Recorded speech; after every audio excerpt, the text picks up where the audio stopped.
Hi guys, this is a tutorial to follow up with yesterday's instructions from the end of class. I hope that you're watching this because it will go over the directions that I went over yesterday as kind of a follow-up. And what's nice is you can break this down into smaller segments and watch segments that are applicable as you're doing the essay. If you want to ask yourself what will get you the A in the class, the standards and expectations that I lay out are what are going to push you towards that A that you want to achieve on this essay. So, just a reminder, your final test essay question is what social, political, and economic factors led to the Civil War. The conclusion of your outline should be done, and you really have done a bulk of the essay. Today is about cleaning up the outline and turning it into a well developed essay. In this case, we are going to go with the traditional five due to the fact that we're focusing on social, political, and economic, and it just lends itself to an essay. But remember what we talked about essays can be longer or shorter, but they should always have an introduction, a body, and a conclusion. So the first thing you're going to want to do is you're going to want to copy and paste your outline from the other document that you have in classroom and actually paste it below in the space on the next page. So if you want to take a minute and do that before you go forward with the tutorial, feel free to do that now. From there, you're then going to start getting into developing the actual essay. The things you have not done on the outline are actually writing your introduction or your conclusion and developing transitions between your thoughts. So, the first thing you're going to do is write an introduction. Your introduction will include, at minimum, 3 sentences. It probably will include more than that, especially when you get to talking about your proof areas. But 3 minimum, please. So, the first sentence, what you should do is you need to create an opening that describes the growing tensions between the North and the South that occurred during this time. You're kind of giving a reader a little step into what your essay is going to be about. You have to treat your reader as if they don't know what you're talking about. You can't start right with your argument, otherwise, it won't make sense. Don't give them specific facts that come later, but a general overview that describes the negative relationship between the two sides. During the 1840s and 1850s, the North and the South had increasing tensions over things dealing with the institution of slavery, westward expansion, just keep it general, but make sure you introduce it in a way that will lead into your thesis logically.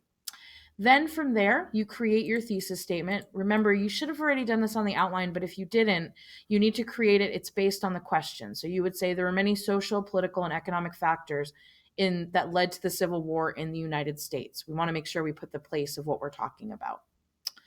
So that statement should be pretty straightforward as long as you did it ahead of time. And then from there, you need an introduction of your 3 proof areas. This is where you might have more than one sentence. So that's what I said at the beginning. You might want to do a sentence for each proof area. So the first thing you're going to do is as you introduce social, you're going to want to also mention the events that you talk about. So you would say some of the social factors around race, class, and whatever were dealing with the institution of slavery, Bleeding Kansas, and the release of Uncle Tom's Cabin.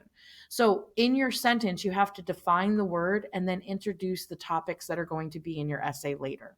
Okay, then you'll do the same with political. Remember, political deals with governmental acts and balance of power, or be careful not to focus on money here. So make sure when you define political, it's government.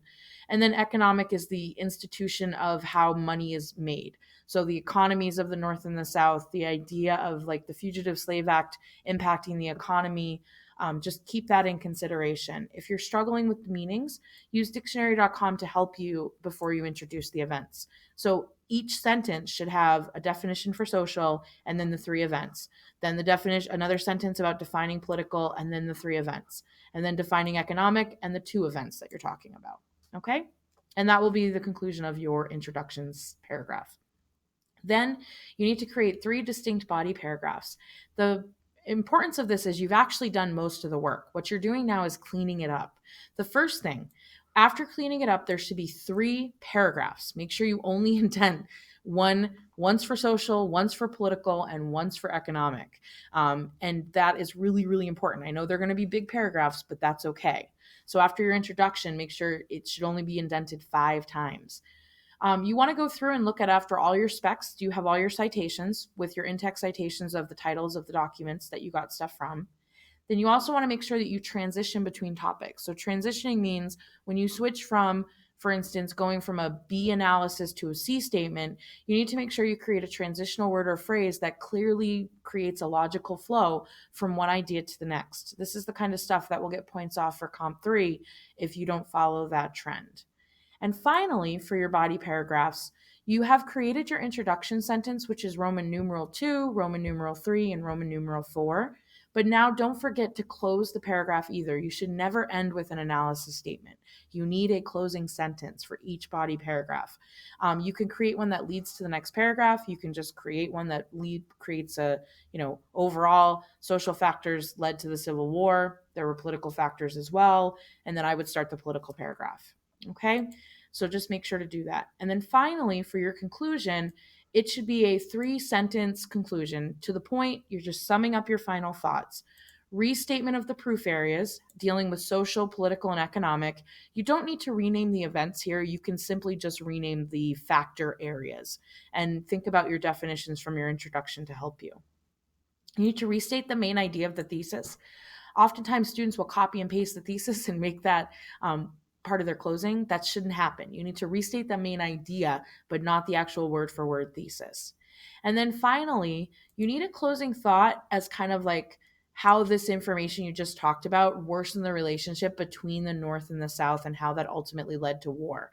This is basically a summation. So think about what you did with the very first sentence and you're kind of closing up your thought. Be careful though. Don't create a new argument for yourself. We're not going to open up a whole nother essay topic, but think about using words like in summation, overall. I'm giving you permission to do that because I want to see that you're thinking about how to close out this essay.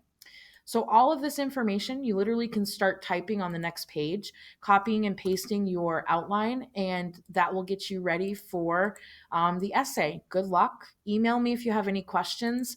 Remember, though, the expectation is that this is due by the end of the day today. So Friday, it's due at 11:59. Please don't forget.